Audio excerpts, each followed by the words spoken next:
Hello, everybody, and thank you for tuning in to the Liberty Report. With us today is Chris Rossini, our co-host. Chris, welcome to the program. Great to be with you, Dr. Paul. Very good. A lot of exciting things going on. People are still talking about gold. Gold's a bit in the doldrums. So I think what we need to do is suggest something to our viewers of what they might do if they're interested in picking up on more information about gold, is to take a look at that number on the bottom of the screen, the text number there. If you call there, that'll be part of the, to reach the company, Birch Gold Group, who we work with and who have been supporters and helpful with us for our program here, the Liberty Report. But if you call that number, they can send you some materials on gold, and doesn't cost anything, so that's a pretty good deal.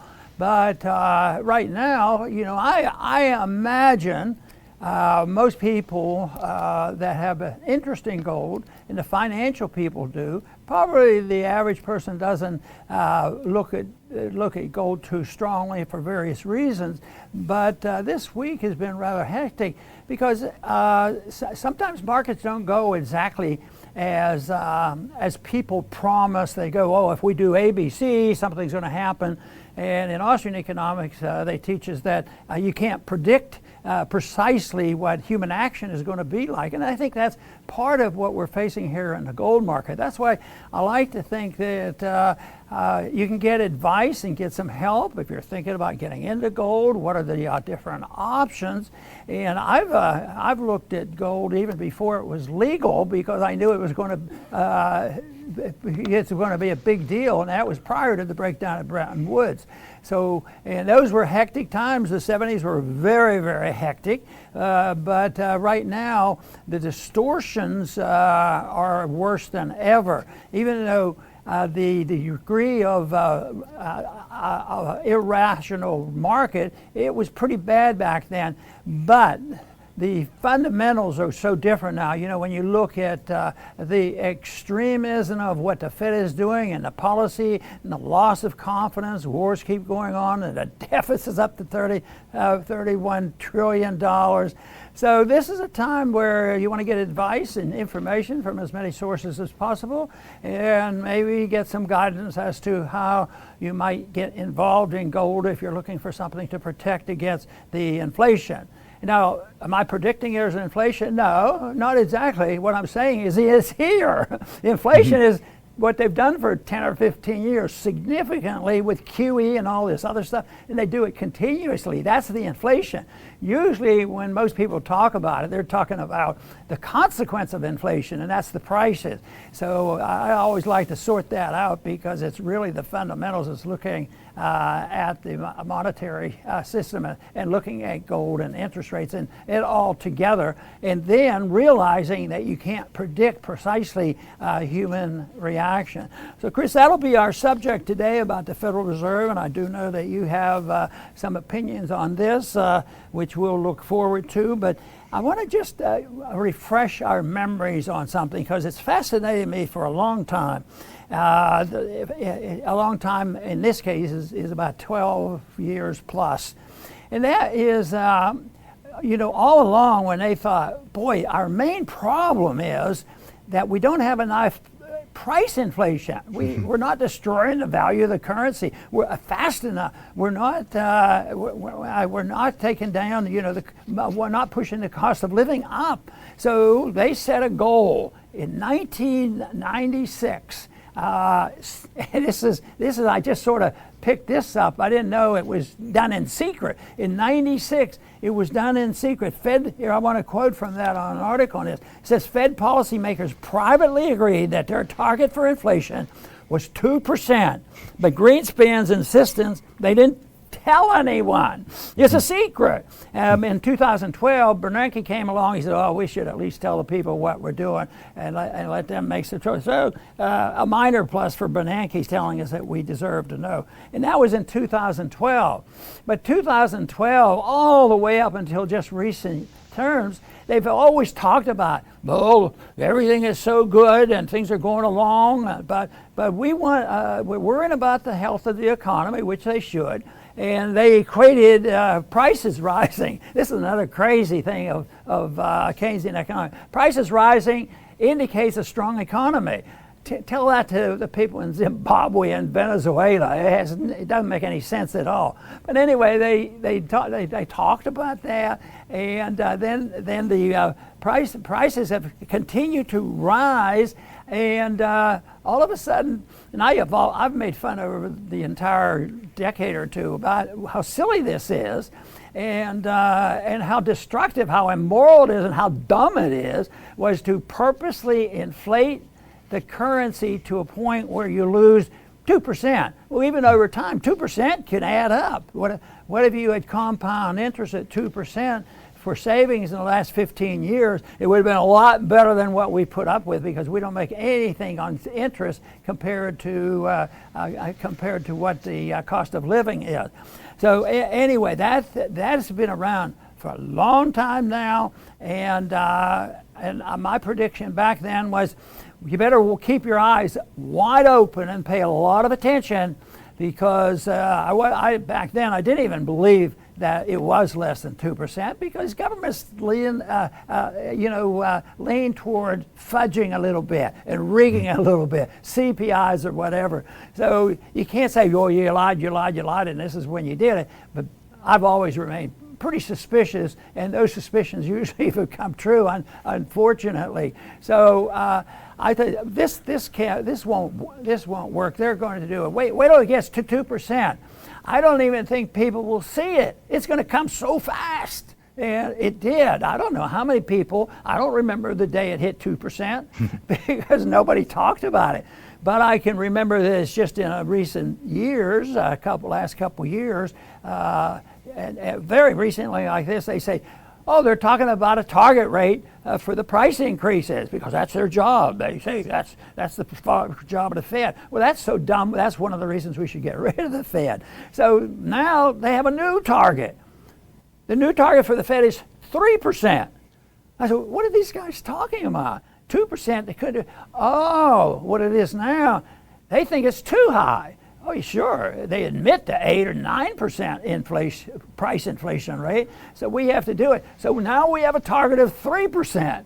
Well, let me tell you, I can be about as cynical as that as I was about the 2%, because they will do this at great harm to the economy, and quite frankly, all the so-called plans the Fed has won't go through, and they just prop up a plan here and it changes next month and they do something else, because the one reason why it's safe to take our position and say that the Fed can't do that is they don't know how to do it. Nobody knows how to do it. There's no money manager that can manage, a deficit of $21 trillion and printing money, a balance sheet of $9 trillion. That's not possible, even if you do it in secret and you have these economists at the Federal Reserve tell them how to do it. So, Chris, it's a bit cynical, so cheer us up. What do you have? I'm sorry, I'm not going to be able to do that today, Dr. Paul. But the big news this week was the Fed raised interest rates again. And, nobody should be raising, lowering, manipulating interest rates at all. So the fact that we're talking about this means that something is wrong. The market should be setting interest rates, just like the market should set every other price. But we have a Federal Reserve and they manipulate interest rates, so we're going to report on it. So they raised, the Fed funds rate to between 3 and 3.25%, and that is still very low. The interest rates are still very low. So there's still going to be upward pressure on prices. Every day when we wake up, we see the federal government, they're just looking for ways to spend billions of dollars. It's like they make up stuff. Just give $10 billion for this. So the spending is continuing, but even at this low 3% Fed funds rate, our economy is so distorted that something is likely to break, and perhaps soon, we don't know. It could be the stock market, it could be a big financial institution, it could be real estate. There's no way to know what will break ahead of time. For those who remember 2008, and I do very clearly, there was nobody saying, in a few days, Lehman Brothers and Bear Stearns and other major institutions, they're going to be gone. completely, not, financial trouble, gone, closed doors. So that's what, happens in these situations. One firm gets in trouble and then another one that's associated with it gets in trouble, and it's like dominoes that go down. And all of this is unnecessary. This is intervention that should be illegal, and actually it is illegal. It's unconstitutional to have the Federal Reserve to manipulate rates and to counterfeit. There's very few federal laws. One of them is that you can't counterfeit. But we have the Fed for over 100 years. They've been counterfeiting, and they have now created the biggest financial mess that's ever been created. Boy, there's no doubt about that, and I think more and more people are recognizing this, and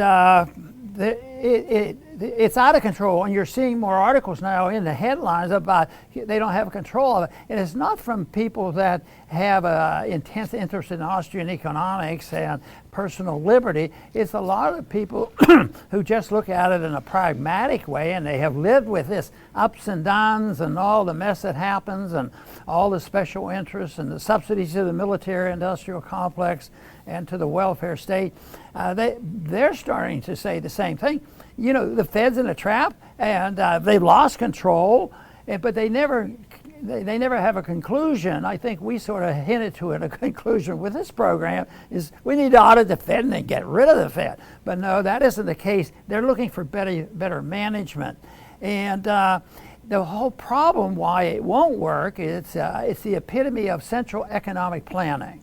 And central economic planning, the ultimate central economic planning, is the fascist, socialist, communist state. And the interventionists and the people who right now are fighting to get total control, the cultural Marxists, they want this because they want central economic planning. And even though they recognize some problems with that, what we have now, as far as they're concerned, has to be destroyed and replaced with another central economic planning. The problem and the evil is really the principle of central economic planning. I remember one conversation I had with Greenspan, because Greenspan, wrote this fantastic pro-gold article when he was a friend of Ayn Rand, and they had the Objectivist newsletter, and it was a great article. And so I would have occasional conversations with him. And in the committee one time I asked him about it. I said, how can you do this? There was a time when you believed in gold, and gold has this, and he understood all the benefits of gold. And his explanation to me, so I would understand it, he didn't disagree. He says, yes, that is true. But we have advanced to the state where we at the Federal Reserve can manage money as to mimicking what a gold standard would do. We know that gold is good, and we know what happens, and that's what we're doing. So we are understanding that this paper fiat money is gold, and that's the way we're going to manage it. The pure and simple answer is that when you have a gold standard, you don't have a Federal Reserve managing a gold standard. You just have the management of integrity is what you have. So this has been going on, but there's an opportunity brewing. More and more people know where the trouble comes from and why counterfeiting is not legal. It's not good economic policy. It's not in the Constitution. So the side of correctness in what we ought to do is on the side of the Austrian economic theories and personal liberties that must go with it. Right, Dr. Paul. And, after the Fed breaks something, like I said, whether it be a stock market, real estate, what will they do next? Will they do the wrong thing again? Lower interest rates? Will they cave to pressure to go back down to zero rates again? That's what we're used to, right? I mean, I remember the dot-com bust, the real estate bust, 2008, COVID. It's all the same thing. Just turn on the presses again. That'll fix it. But what if this time that doesn't work? What if they turn on the presses and go to zero rates and there is no bounce? What if there is no recovery? What if the spiral goes downward even with rates at 0%? Then what? See how, like Dr. Paul was saying, central planning, they corner themselves. They eventually corner themselves. And that is ultimately what's going to happen. I don't know if it'll be this time, but ultimately even zero rates will not breathe life into their, fake economy anymore. And that day will come, it's impossible to know when. And this is why you don't do central planning. You're not supposed to have that. We should have learned from the Soviets and the Maoists and all the other countless examples throughout history. You don't give up sound money under the false idea that this small group of elite people can run things, can run the economy. It's all nonsense. They cannot. The only thing that they can do is run it into the ground. And one of the problems I see with this, Chris, is that on the short run, when they do things, when governments do things, when they have an appropriation or bail out somebody, there's an immediate benefit, at least for some people. But then when that becomes total policy and then the secondary reaction to what they've done, then that's a different story. But on the short run, they say, oh, this is a benefit. You take, for instance, they've sort of manipulated the stock market pretty well. They tried to reduce their balance sheet here recently and thought that zero rates of interest. They had some really astute economists step in the door for a while at the Fed, and they said it's not a good idea to have them at zero rates. That really disrupts the marketplace. So, but they do know that when they're in trouble and they lower rates, as the stock market's in trouble, that psychologically and a little bit of economic policy in a pragmatic way, when they do that, there's more credit, and everybody say, oh, the markets are going to go up, and they do, and there's a boost. And the other way that happens too is when you start tightening to solve the problem, because their idea of tightening has nothing to do with sound monetary policy. Their opportunity, what they want is to stop growth, because the Keynesians believe that it's good for the economy to have prices rising a little bit. That's why they argued for 2%. You just have to control that 2%, because they think that if there's growth, there's price increases. Exactly opposite of what happens in a sound economy. Take the latter part of the 19th century, the beginning of the 20th century, when a gold standard was relatively, in place, and prices actually go down. They say, oh, that's deflation. Deflation is going to happen. It's not deflation. It means prices go down. So they equate prices going down as deflation. Maybe prices go down because they increase productivity, and prices go up if you increase demand. You stimulate it, give them free money, go out and buy stuff, and prices will go up. Well, to the point which you raised, Chris, what happens if it quits working? And that's what we're facing right now. That's why they're between the rock and a hard place, because they know that's coming. And what are they going to do? And politically, it's easy to decide what they're going to do, although they're doing the right thing right now, because if you let it go to the market would raise interest rates. There's no doubt about it. And that would hurt some people who have become accustomed, especially the special interest. So they're not going to do that. The political pressure, and even the worse it gets.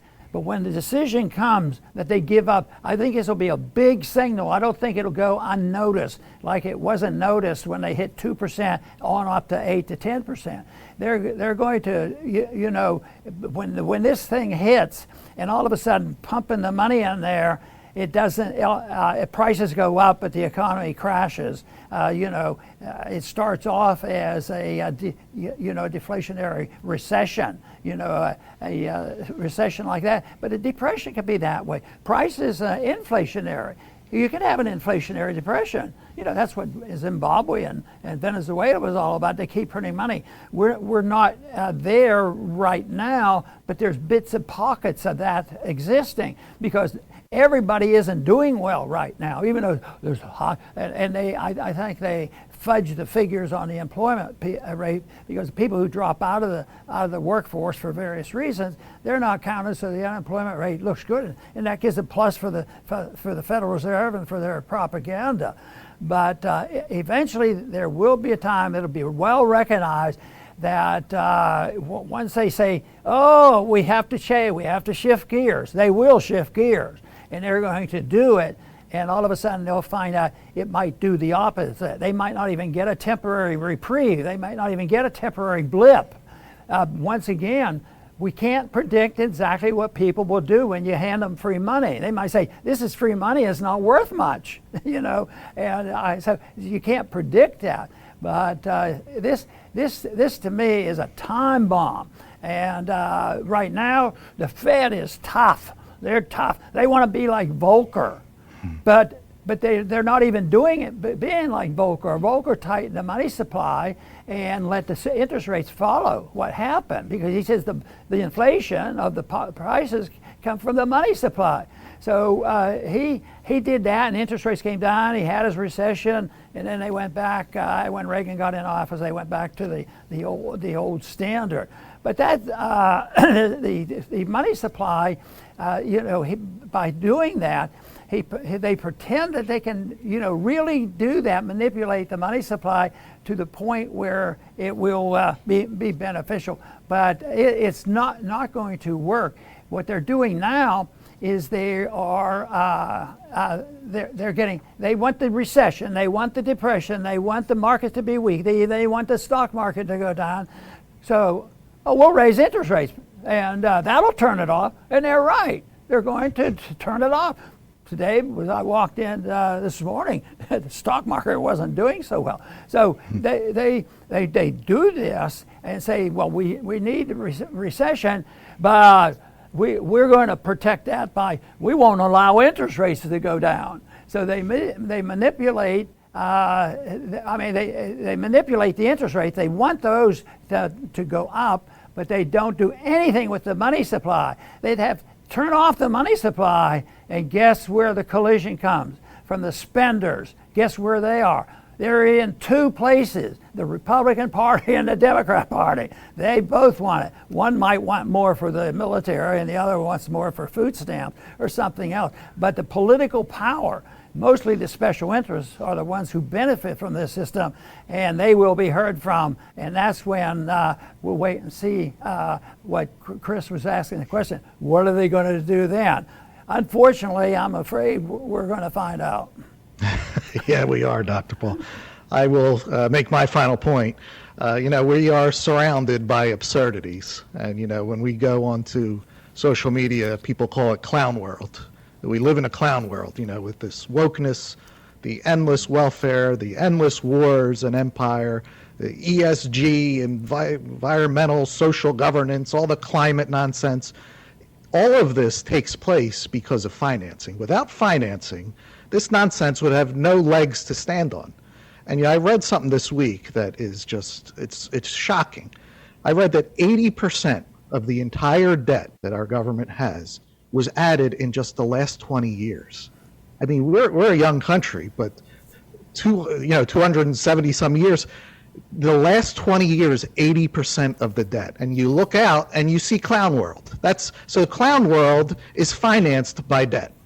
And, when a financial crisis finally hits, and we don't know when that would be, a lot of this absurdity is going to go bankrupt. It's not going to have the financial legs anymore to rip through our society.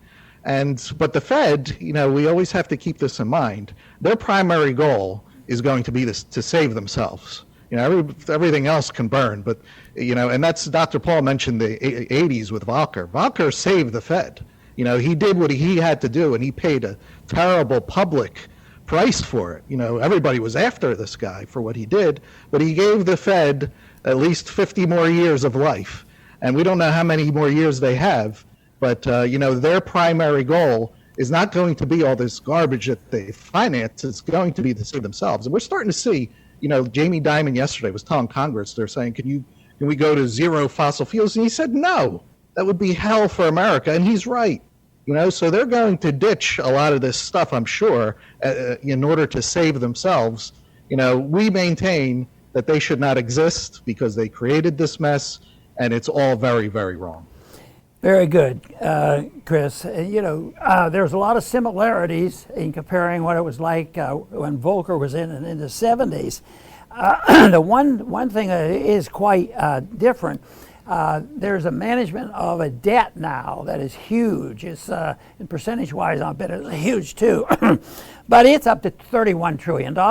So you raise interest rates a little bit, and now they went from 0 up to 3 3%.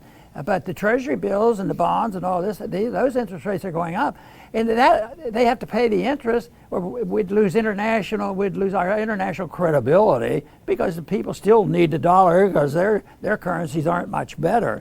So they do this. And when the interest rates go up, there's a tremendous increase in the budget. It's uncontrollable. So that's why this I don't think the Volcker approach, there would be any toleration of it, and that's why they only took half of it anyway. They got the rates of interest rates up rather than messing around with the money supply. Because if you mess around with monetizing debt, then you're messing around with Congress, wars. Well, my goodness, they might decide to spend more money on fighting another useless war. They might decide to go into Ukraine. Oh no, they've already been in Ukraine, wasting trillions of dollars for an event that is unconstitutional and very, very dangerous. So that it is different. Other one point I want to close with that bothers me most and might be the most serious for us that we're facing, and that is the wealth distribution, the maldistribution of wealth under these conditions. Because there is no doubt that under these conditions, both the legislative branch of government and also the monetary system and the Federal Reserve kowtows, to the special interests, and the wealthy do get wealthier. And some of it's sort of a consequence of the market. It might not be quite like just writing them a check for it, but the money is distributed through the banking system, and you have a close connection there. And then there'll be scenes and talks about these people who, well, they've done quite well. Aren't you a free enterpriser? They have a yacht. It cost them $1 billion, but yeah, they deserved it. They have a good business. It's not quite that simple. Social media, you can't say, well, you can't even think about social media because that's free enterprise, and they can work with the CIA and the FBI and the government and provide secret information and destroy our civil liberties.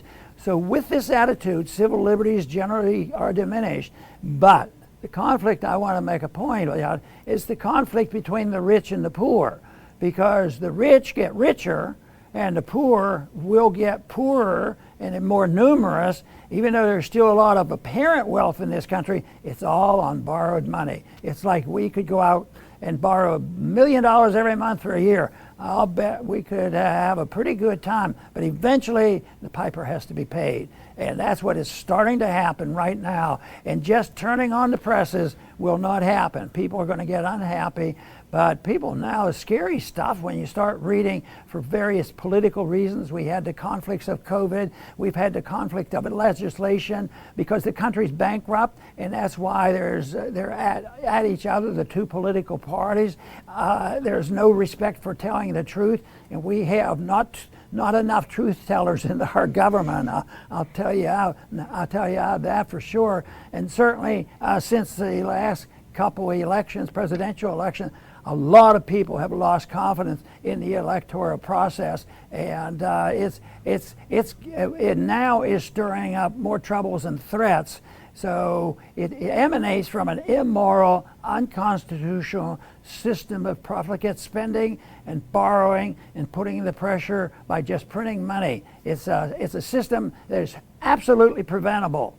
And that is, if you just start with, just follow the Constitution. And of course, the people who wrote the Constitution said it won't work unless you have moral people, in support of what you do. But now we have too many people looking for the special benefits, whether it's in the military sector or just the domestic social sector. So that is something that could be corrected by just more people seeking the truth, and because my thesis right now and lately has been that if they don't accept the truth tellers and they become Nietzschean in that you don't know truth. How do we know truth? This is a mess. Who's telling the truth? Am I telling the truth, or is Greenspan telling the truth, or Bernanke or Powell? So there's no way, and so it becomes nihilistic. There's no truth, and that means the system breaks down. So until we have more of an understanding about people wanting to seek the truth and doing their best to work toward that, and make sure that people do not believe there's any benefit whatsoever to be a nihilist and deny even the effort by some to seek the truth. It's not that difficult to understand. I want to thank everybody today for tuning in to the Liberty Report. Please come back soon.